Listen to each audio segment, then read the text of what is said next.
British government has rejected a petition calling for preventing U.S. President Donald Trump from visiting the UK. Downing Street says the visit is still on. The Foreign Office says it recognizes the strong views expressed, but looks forward to welcoming Trump once the dates and arrangements are finalized. Thousands of people have demonstrated and more than 1.8 million have signed an online petition against the visit since Prime Minister Theresa May extended the invitation last month. British lawmakers will hold a non-binding debate on the petition on Monday.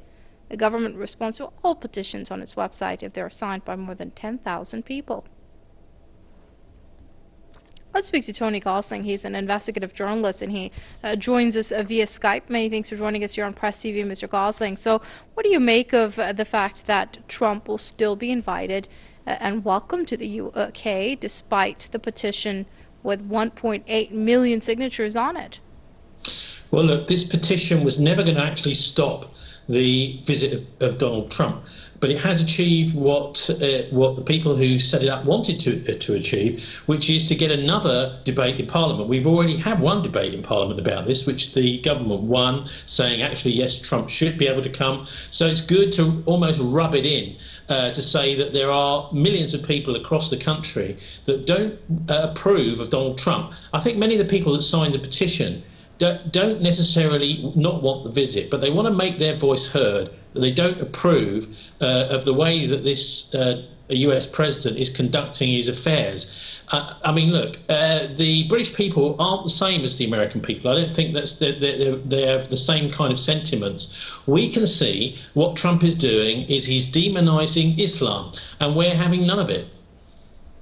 Right. So, Mr. Gosling, despite the fact that the people in the UK are not having any of it, the government, though, still seems to be pretty much on board in maintaining those cordial, historic ties between the US and UK.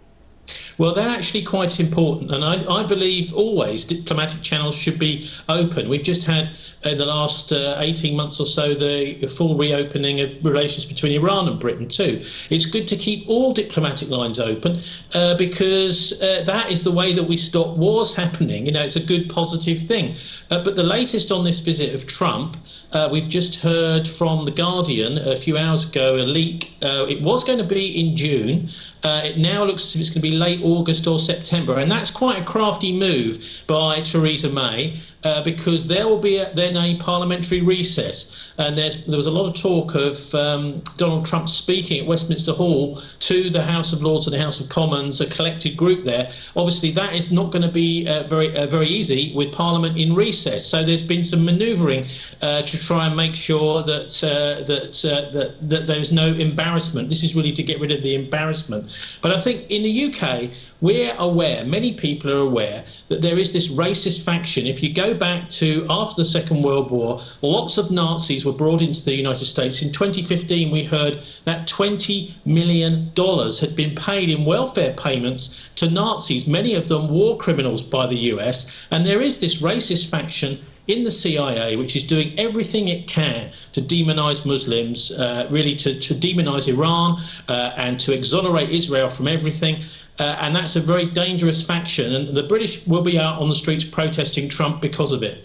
Well, Mr. Gosling, I guess the question then is whether the UK government will be using its historic ties with the US and these open channels of diplomacy to put pressure on Donald Trump and to let it be known that they are strongly opposed to his anti-Muslim, anti-immigration views, or are we going to see a more complacent UK government?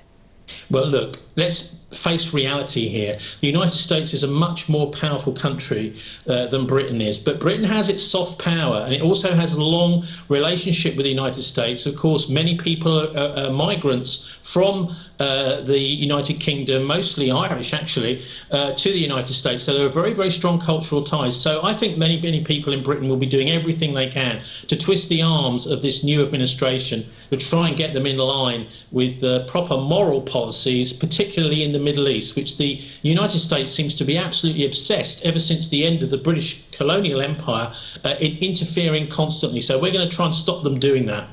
All right, let's leave it there for now. That's investigative journalist Tony Gosling joining us via Skype from Bristol. Mr. Gosling, thank you very much indeed for your comments here on Press TV as always.